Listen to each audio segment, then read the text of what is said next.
તળાજા ચોકડી નજીક ઈંટો ભરેલ ટ્રકમાં ઇંગ્લિશ દારૂના જથ્થા સાથે એક શખ્સ ઝડપાયો। ઈંટો ભરેલ ટ્રકમાં ઇંગ્લિશ દારૂનો જથ્થો ઝડપાતા સ્થાનિક લોકોએ જણાવેલ શંકાસ્પદ ટ્રક ટેન્કર તેમજ અમુક માલ સામાન ભરેલ સહિત વાહનો કડક ચેકિંગ હાથ ધરાઈ તો અનેક વખત આવા ઇંગ્લિશ દારૂના જથ્થો ઝડપાઈ શકે છે। તળાજા પંથકમાં ક્યારેક એમ્બ્યુલન્સ ક્યારેક પાજરાપોળની ગાડીઓ સહિત વાહનોમાં દારૂના જથ્થા ઝડપાઈ ચૂક્યા છે।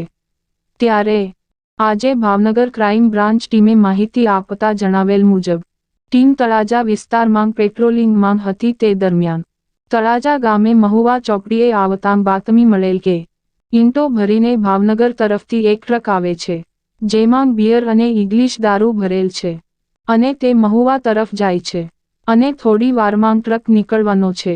જે બાતમી આધારે ટીમ વોચમાં રહેતાં ટ્રક પસાર થતાં અટકાવી તપાસ કરતા ઇંગ્લિશ દારૂની બોટલ 154 નંગ, બિયરના 72 ટીન અને ટ્રક સહિત કુલ 7,40,200ના મુદ્દામાલ સાથે આ શખ્સને ઝડપી પાડેલ। તળાજા પોલીસ સ્ટેશન લાવી પ્રોહિબિશનની અલગ અલગ કલમો હેઠળ ગુન્હો દાખલ કરી આગળની કાર્યવાહી હાથ ધરવામાં આવેલ।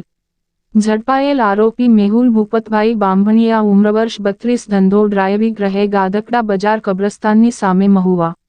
આ કામગીરી માંગ AR વાળાના માર્ગદર્શન હેઠળ સ્ટાફના અરવિંદભાઈ બારૈયા, મહેન્દ્રસિંહ સરવૈયા, તરુણભાઈ નાંદવા, પ્રવીણભાઈ ગળચર, પ્રગેશભાઈ પંડ્યા સહિત જોડાયેલ। રિપોર્ટ કમલેશ ઢાપા।